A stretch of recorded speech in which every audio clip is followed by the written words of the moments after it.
On today's episode of Advertising in America, we're looking forward to talking today about ad fraud and the implications it has on your marketing strategy. Truthfully, Google Search Network is probably only 1% to 2% fraud clicks. Google makes money off the fraudulent clicks just like it makes money off of the real clicks. If somebody is Googling Vi's computer consultancy and I buy that click, the list comes up and it says, would you like to visit Chris's computer consultancy? Well, no, I was deliberately looking for Vi. You're luring me into the thing and very subtly going to switch me over to this Chris guy. Unless you create a web page that says Vi's computer consultancy by Chris, really small. What are some of the ways that we can advise our clients to protect against ad fraud and maximize some of their ad dollars to go to the best uses? I actually have no idea because I don't do any of this. I mean, I would say, you have to hire someone who knows to do the computer shit. On today's episode of Advertising in America, we're changing things up a little bit. Today we have two other partners with us from the Wizard of Ads, Christina and Vi.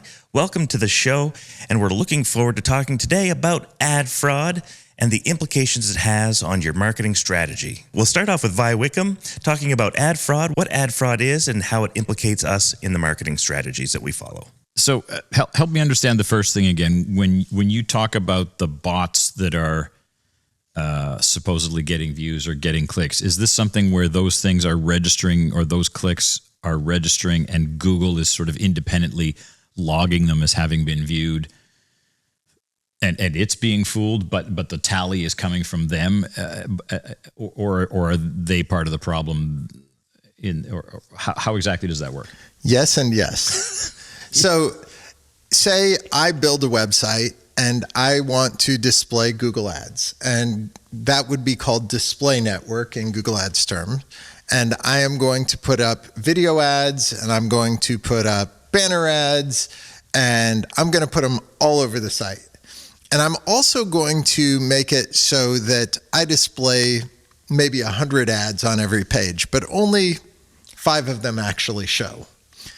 But somehow I'm also writing a program that's going to go through and click on my ads. Right. And Google specifically does catch some of that. Right. It doesn't catch all of that.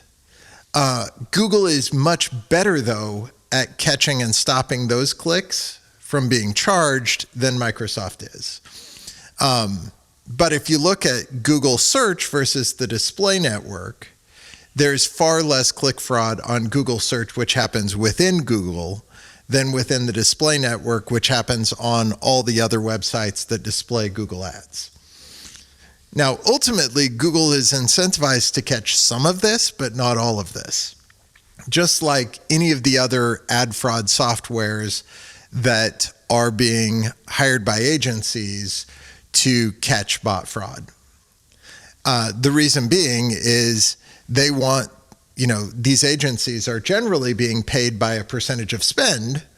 And so if they were catching half of the clicks and saying half of these clicks are fraud or 75% of these clicks are fraud, and all of a sudden only half of the budget is being spent, they look pretty bad because they're buying lousy traffic. Right. So there is a built-in incentive because Google makes money off the fraudulent clicks just like it makes money off of the real clicks. And so truthfully, Google Search Network is probably only 1% to 2% fraud clicks. Google PMax, which uses display network as well, is a much higher percent of fraud, right. Probably in the 7% kind of ballpark. Microsoft doesn't let you block display network by default. It makes you block it a little bit at a time as your ads run.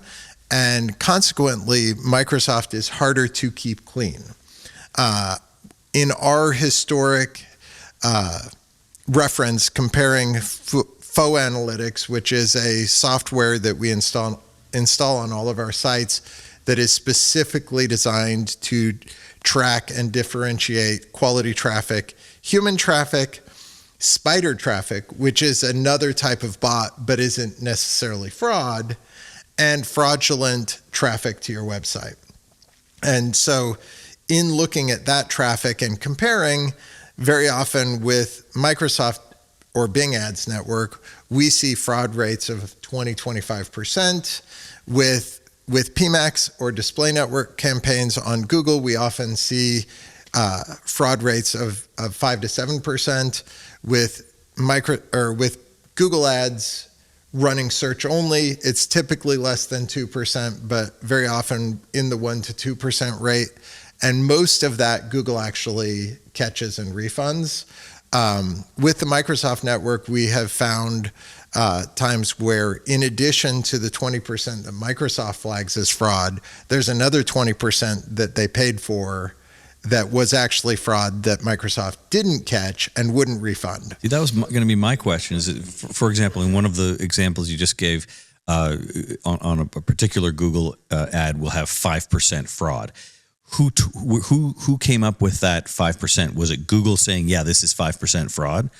And can you trust, is that just the ones they caught, or is that not the ones they caught? That is just the ones that Google caught.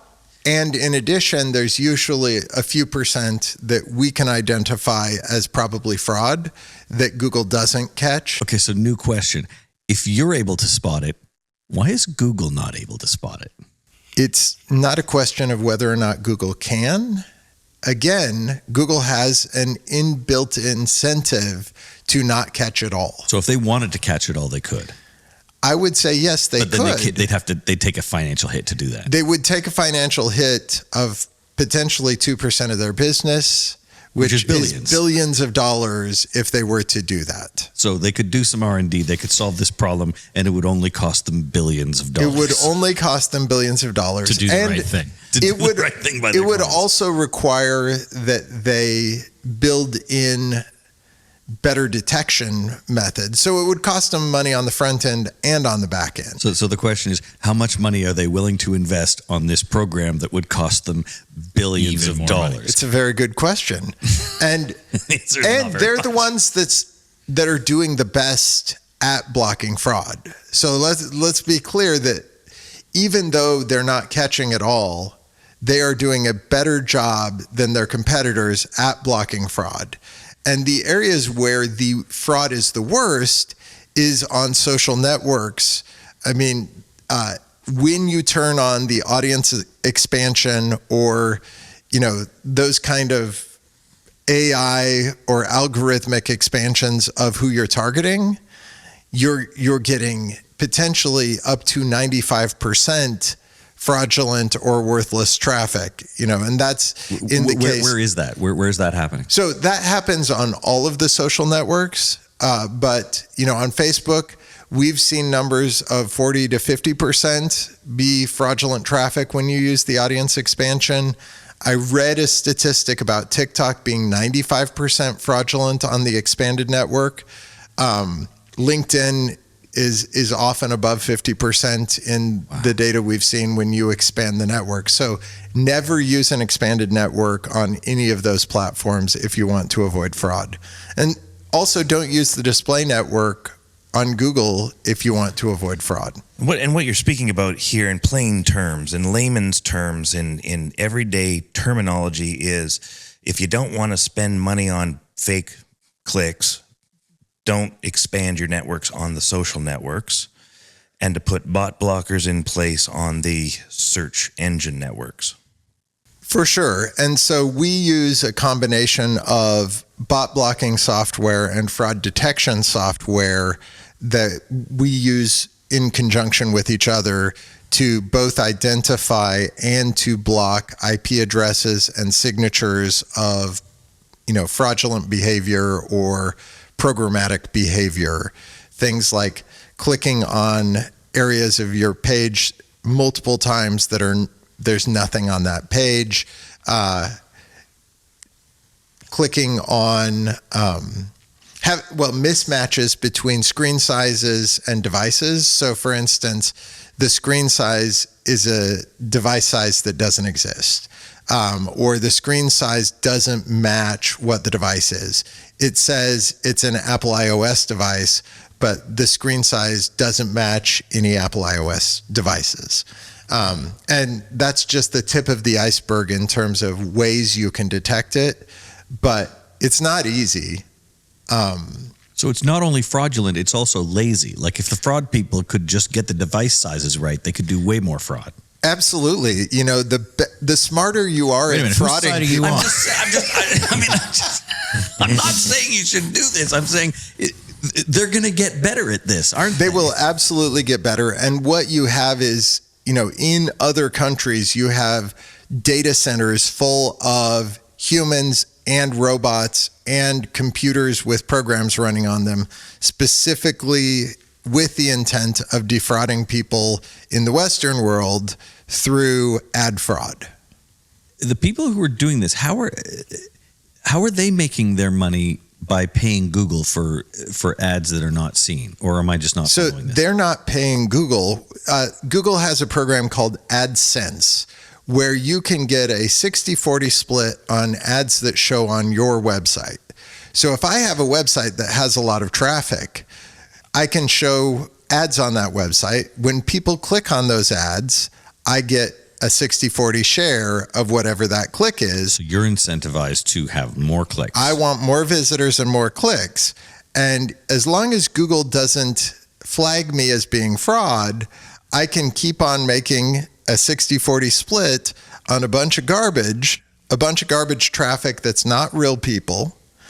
And But you don't care about traffic to your site. Not You just real care traffic. about clicks on those Google ads. well, Google is tracking the traffic as well as the clicks. And so if Google sees that 100% of the people that visit my site click on an ad, Google's going to know and trigger it as fraud. Right. Now, again, Google has an incentive to not work really hard. It's kind of like that Polish king who wanted his peasants to eat potatoes. And so he first tried to tell them, you should eat potatoes. And then he figured out that if I guard the potatoes, but I don't guard them very well, everybody's going to steal my potatoes and plant them. Google's guarding the potatoes, but not especially well. This is interesting. It reminds me of a movie I saw years and years ago. I was just trying to see if I could find it on ChatGPT, and it's giving me a few different options. It was about scraping fractions of pennies off of each transaction. Oh, absolutely. That's Yeah. what all the banks do. This is what all the banks do, and this is exactly what this one person did and made hundreds of millions fractions of of cents. Right. And this is ultimately what we're talking about here with ad fraud. In one element. One element is that there's bots that are making money off of your ads. Let's bring this down to real life here. We have a client that's in southern Texas in a fairly large city, and he's getting tens of thousands, if not hundreds of thousands more impressions than he is getting total population in the industry. Like there's way more impressions than there is people. On top of that, those impressions are turning into the potential of how many households might need to have air conditioning repair. So literally every man, woman, and child in that community is clicking on this guy's ads more than once, right? Or getting that impression, not on the ads, but on the impressions, right? But then you go through the exercise with him of how many possible people could there possibly be looking for air conditioning repair near me today?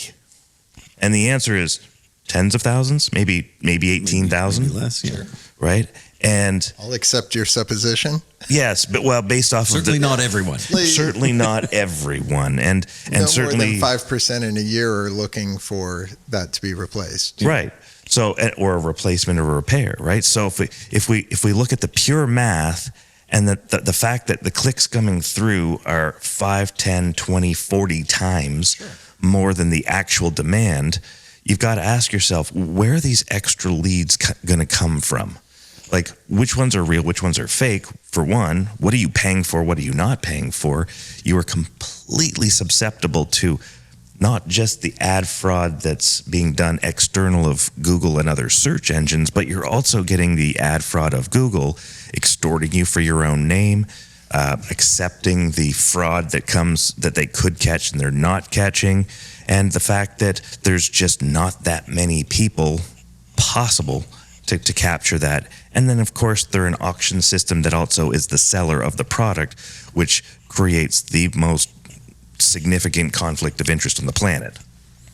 All right, let's start at the top of this. There's a lot to unpack here. The first thing about impressions and clicks and the population and how many people are in the market. So Google creates in-market audiences, and those in-market audiences could be like in the market for HVAC service or repair. The way those audiences work is I type in a keyword at some point, and for the next 6 months or 90 days or whatever the length of time for that audience is, I'm in that audience, whether I've bought the thing now or not. So it might be 6 months worth of people who mostly have already purchased the service who are still in this audience, because it is people who have typed in one of these keywords that Google has identified as putting you in the market. Now, it could also be that IP address, which is a business that has 1,000 people, that all of those people get flagged now as being in the audience because I did the search from work, and there's 1,000 other people that work with me at that same IP address. So, Google is trying to make those audiences good, but there are a number of factors that make it hard for those audiences to be good. So I bid on, I want to show to people in this general geographic area who are in this audience. Well, if it's a 6-month window, then instead of me looking at and the churn of this is really a 1-week churn, then I have 25 times more people in that audience than are actually currently in the market. But I don't know how many of those people and which of those people are and aren't actually in the market for that service. So that's one of the issues with these audiences. And it doesn't mean it's not worthwhile to bid on those audiences. It just means they aren't perfect, and you should know what you're actually buying when you target those audiences. The next thing is when we're talking impressions, somebody could get 5 or 10 impressions of one of your ads in the same day. So if you're showing ads to people in this demographic area or geographic area, and you're showing a PMax or a display network ad, it's showing as many times as you have budget for clicks to people all through that area who fit whatever profile you set up. And those profiles aren't perfect, and you might be 50-50 at best on them being in your real audience that you're trying to target. So when you get to the end of that, you may have hit some people 20 or 30 times a day, over that 30 days. Mm-hmm. And some of those people that you wanted to hit, you didn't hit at all because they weren't in the audience because they didn't search Google for that keyword. Right. So again, not perfect, not actually fraud. But also not what people wanted from their ads. Yeah, not really what they were looking for. I'm scrolling through a page and get served the same ad like 20 times. You might see that we have all these sort of guidelines around frequency, and we know that you need a certain amount of frequency for stuff to really seed in people's minds. That 20th ad doesn't really do much. If you're dumping 50 views, 30 views on me, that's not what that client wanted when they said, I would like to buy 10,000 views of this ad. No. Now, when you mentioned charging you for your name and letting your competitors bid on your name, that's a whole different class of problematic behavior on the side of the search engines themselves, which is they won't let you use the name of your competitors in the ad, but they will let you pay to bid on your competitor's name. So not technically fraud, but on the verge of trademark infringement being allowed, but they have lots of lawyers that tell them how far towards that they're allowed to go before it becomes trademark infringement. And it may be and there does become those issues of best home services and quality home services. Well, these are all just generic names. There is no trademarkability For sure. of those names. So like, these are all statements. And even when there is, Google will not stop you from bidding on your competitor's name. So if I bid on my competitor's name, I'm not likely to convert that, but I'm likely to steal that click from them. I'm much less likely to convert when they're not looking for me, they're looking for them. But if I don't pay for my own name, I am potentially giving those clicks to my competitors, which is problematic as well. Mm-hmm. Because from my perspective, Google shouldn't allow that behavior. That is too close to trademark infringement. I would call it trademark infringement to bid on somebody else's name that I'm not. If I resell a product, then I think that's legitimate. I should be able to bid on that product I sell. But to bid on a competitor's name, I think is problematic. You call it problematic. I call it straight up dodgy. Like, I mean, that's sort of like, I sell you a gun and then I say to Chris, Vi's got a gun and he might shoot you. You should get a gun too to protect yourself from Vi, because that guy's packing. And he's got a gun. And I'm selling to both of y'all. And then I go back to you and like, he's got a gun. You need a bazooka. Definitely. Well, and the only person who's winning here is me. Yeah, I think you make a fair point. It's not. You're not going to lose a lot of those things, because if somebody is Googling Vi's computer consultancy and I buy that click, and so the list comes up and it says, would you like to visit Chris's computer consultancy? It's like, well, no, I was deliberately looking for Vi. So then they're going to search again or scroll down you'll be at the bottom of the list, whatever.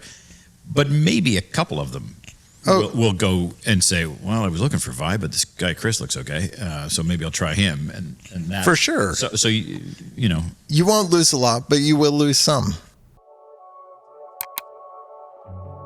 So this is normally when Ryan throws to himself, kind of a commercial within a show about commercials. And that's fine, we could let him do that. But really what you want to hear is me yelling at you.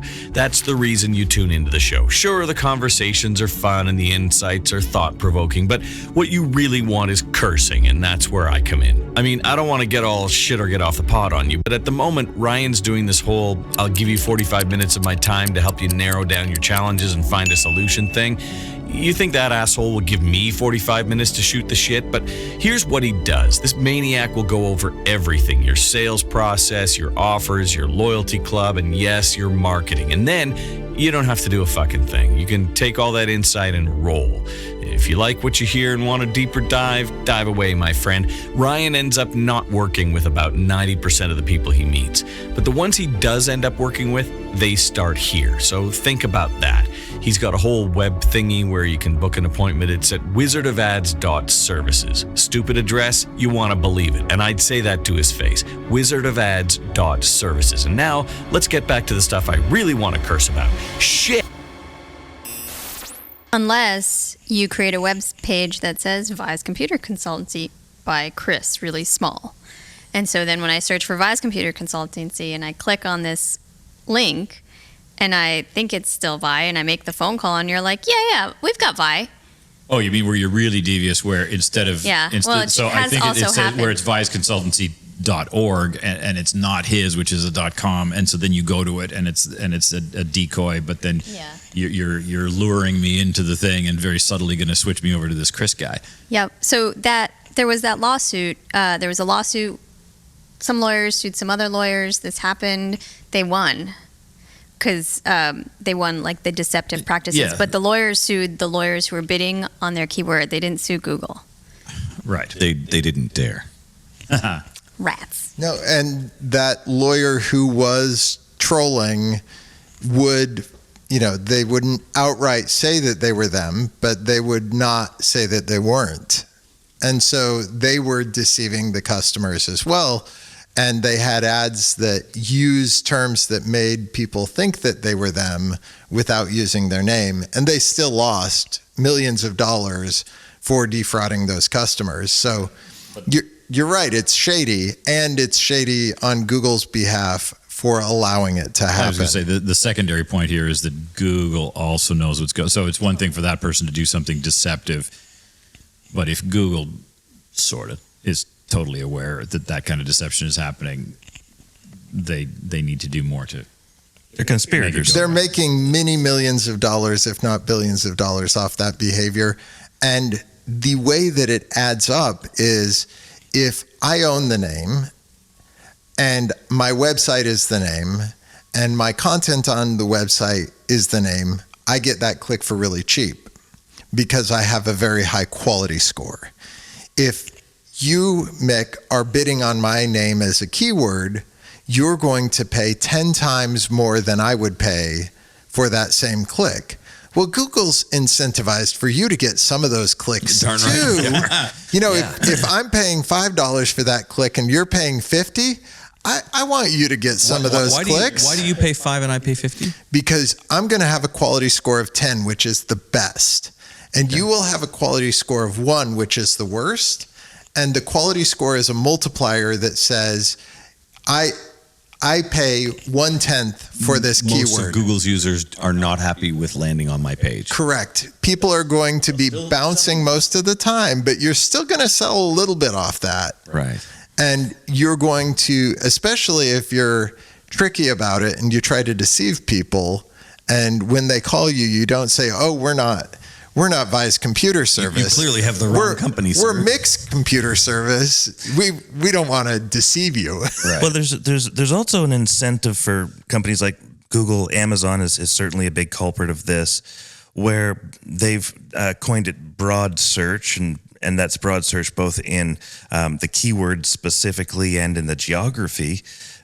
And for example, at our home service company in Phoenix, we're consistently seeing companies or clicks coming in, paying for clicks from areas that we're not servicing. And it's just enough outside of the areas that we've already identified, equally as much. They take away a certain keyword to say, hey, we're, it matched kind of, so we're going to show it up. And then, of course, you paid for that click. Congratulations. And Google has systematically made keywords broader in terms of their behavior. In terms of geography, I've got to side a little with Google on this one because restricting geography by IP addresses is notoriously hard because you don't know exactly where they are unless they're on a mobile device. If they're on a desktop computer, they are registered to an ISP. The ISP is in a specific town, which may not be the town that computer is located in. And if the ISP doesn't report back where that specific IP address is assigned to, which they generally don't unless they're subpoenaed, Google doesn't actually have a great way to know exactly where you are. They're estimating most of the time. Got it. How So tight can they be on mobile devices? It depends on the provider and what data they sell to Google. and if your location If you have location tracking turned on and you have Google Maps installed and active, Google knows exactly where you are. Same thing with Apple and Apple Maps. Apple knows exactly where you are if you're using Apple Maps, or Waze knows exactly where you are. Right. And a lot of those softwares sell that data to whoever's willing to pay for it. So if Google's default location is you're in or frequently in or interested in this area. Mm-hmm. Now, the more restrictive is you are in this area right now. So if you want to have better targeting, you're going to say, I only want to target people who are actually in this area right now.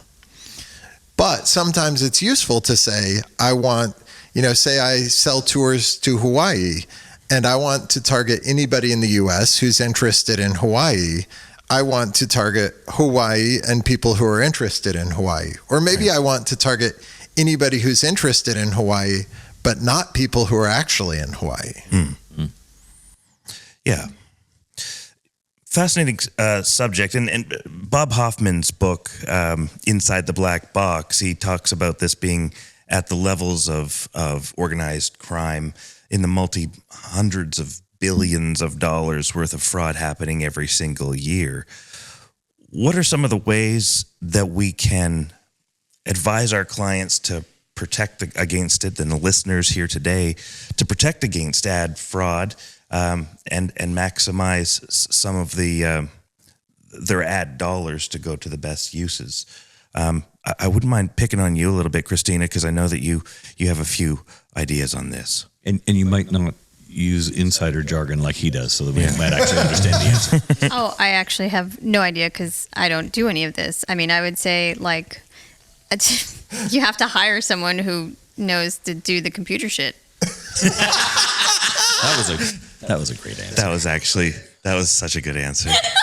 That's right. No, so you got to do the computer shit. I picked on Vi a little bit, but the trouble is that you're talking to us like we're smart people, and you need to cut that out. Yeah, so smart.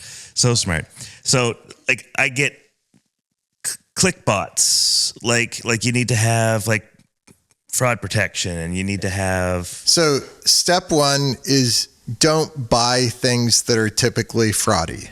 So don't buy programmatic ad exchanges, which are that's a thing that a lot of big agencies spend lots of money on. Like Taboola and yes, like Taboola, and there's a bunch of them. But typically, those are the most fraud-filled transactions. And I could get into the technicalities of it, Please but don't. just say that's Go easy on us, will you? that's mostly fraud traffic. yes. Okay. So avoid programmatic.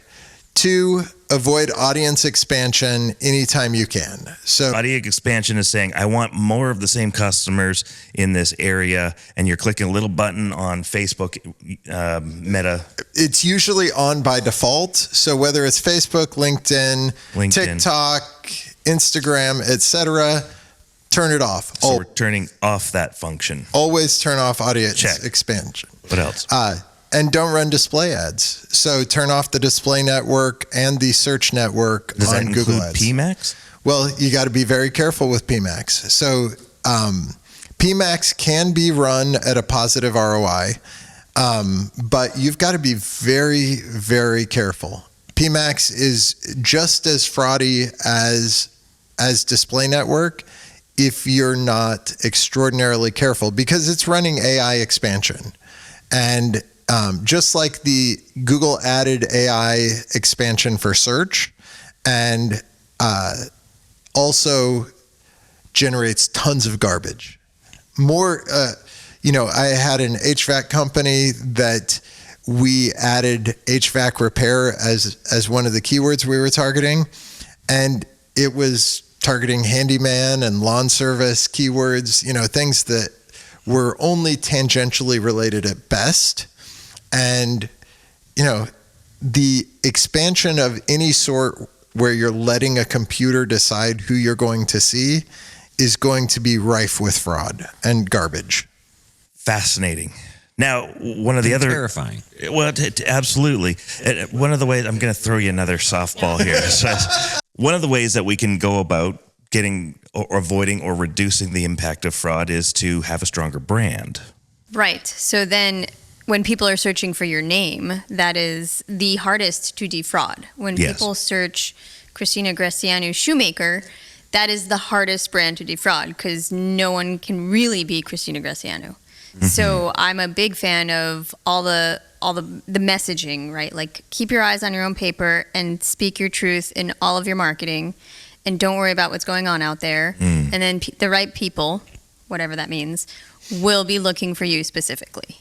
Well, one of the interesting things that I've recently kind of reconciled with is that the right copy finds its way in front of the right people, right?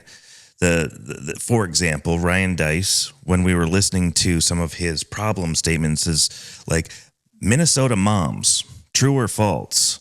I want an air conditioning company that can come to me in the next hour, right? Just as a problem statement. And that copy, just as a simple example, gets in front of the right person. When I'm tugging the hearts of people who have a soft spot for veterans, and you leverage a strong, authentic, true veteran message and story, you're going to get in front of the right people who want to be a part of that tribe.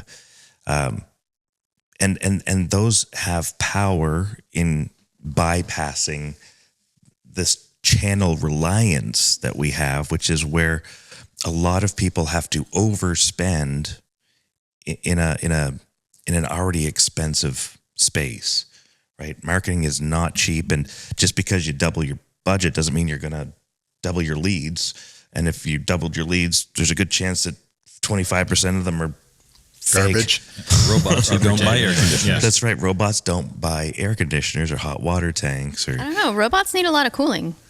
Yeah, they don't take hot showers, so it's When it really comes down to it, having a strong brand is the cheapest way to avoid fraud, because if you're not bidding on general keywords and you're not bidding on broad keywords and you're only spending money on people who are looking for you by name, which you've got to have a really darn strong brand to only bid on branded keywords.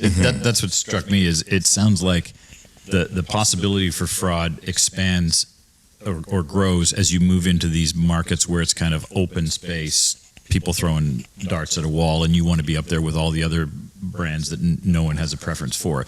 Right. The more you are in a space where people already know your brand and they're looking for you specifically, the less there is that ability to have fraudulent clicks, fraudulent displays, fraudulent links, and the cost of connecting that. to the wrong, paying for a link to somebody you don't want to go to.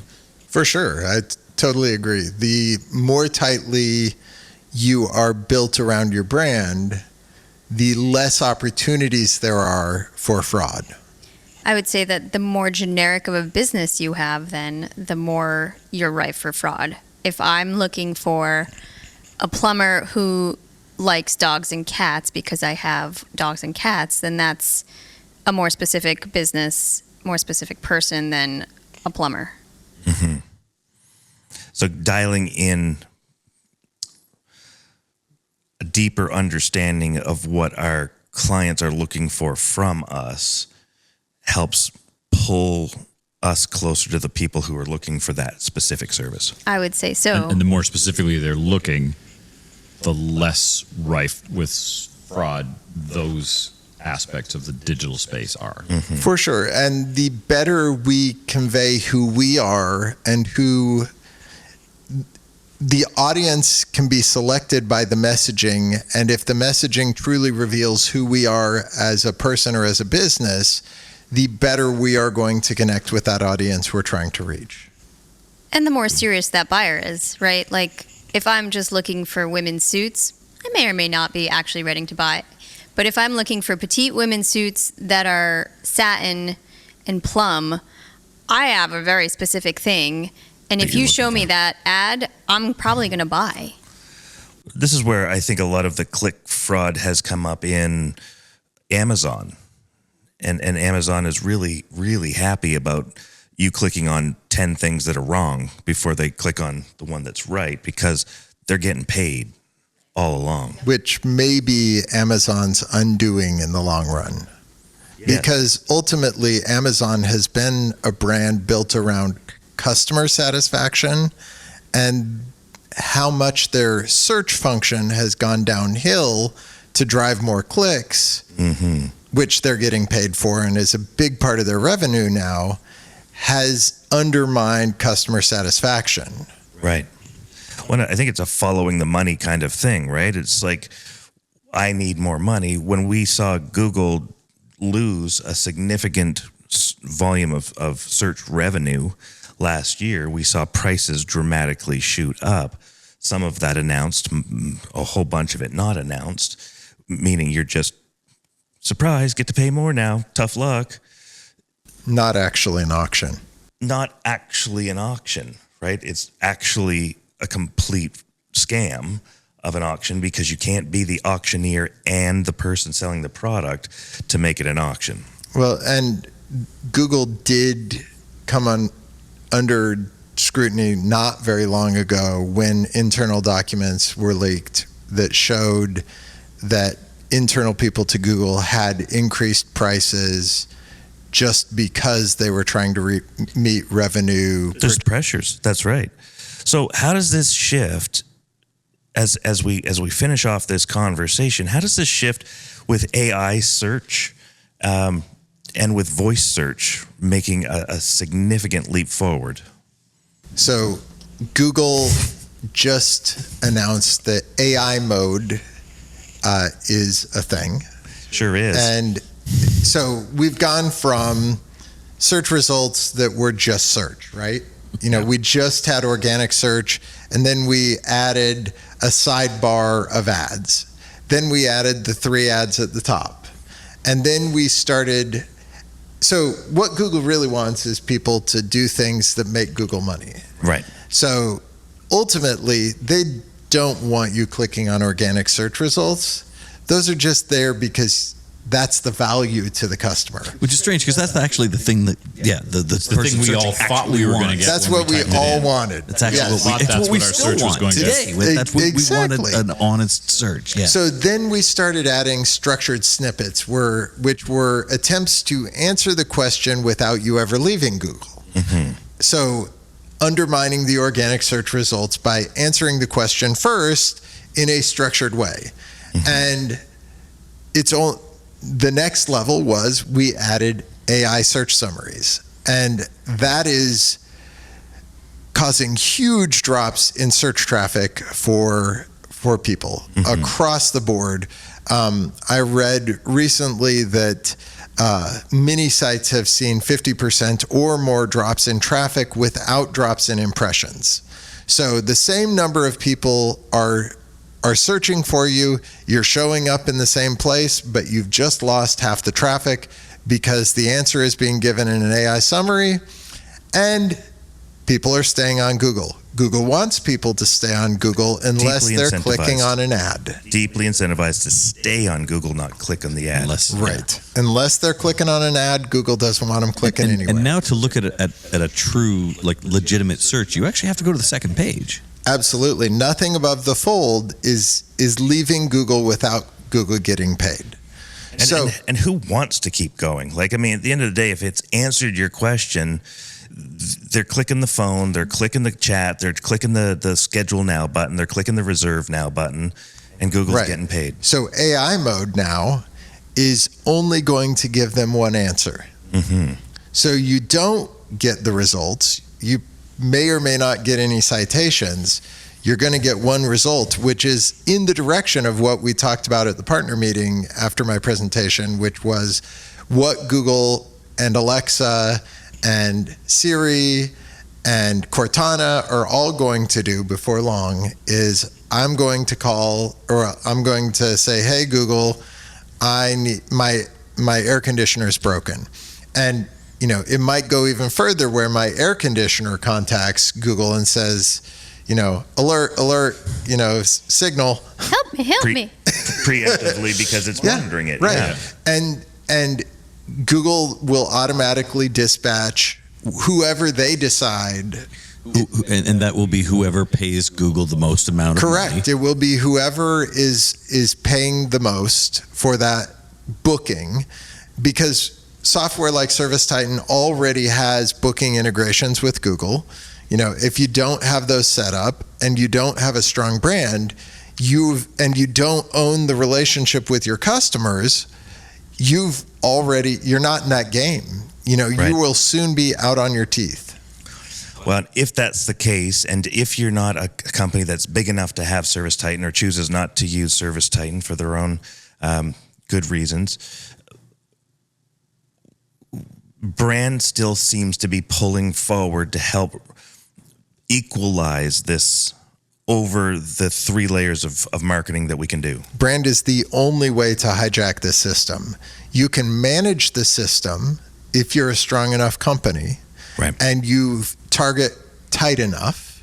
You don't target broadly. You don't target geographically broad or keyword broad or any of those kind of things. Mm-hmm. You target as tightly as you reasonably can, and you build a brand. You have to build a brand. That is the only way to hijack a system where the AI results get booked automatically. So to be clear, we're not talking about brand or lead gen. We're not talking about one or the other. These aren't mutually exclusive things. Marketing is never going to be successful that way. Marketing is going to be successful based off of the astounding amounts of research that already exist out there with brand awareness, sales activation, and lead capture working hand in hand, not independently in silos. This is what I call holistic brand forward marketing strategy, and it's built and designed to think about where you're going to both spend your money and deliver your message, and how you're going to deliver your message in a way that isn't just going to be seen at the moment of need, but before that and after that, so that you can build a base that doesn't have such dependence on the channels. This has been a really fascinating conversation. I appreciate everyone here today with the contributions and input and insights. And I look forward to seeing you. We all look forward to seeing you on the next episode of Advertising in America. Until next time. Thank you for joining us on Advertising in America. We hope you enjoyed the show and captured a nugget of marketing magic. Want to hear more? Subscribe, leave a review, and share this podcast with your friends. Do you have questions or topics you want us to cover? Join us on our socials at Advertising in America.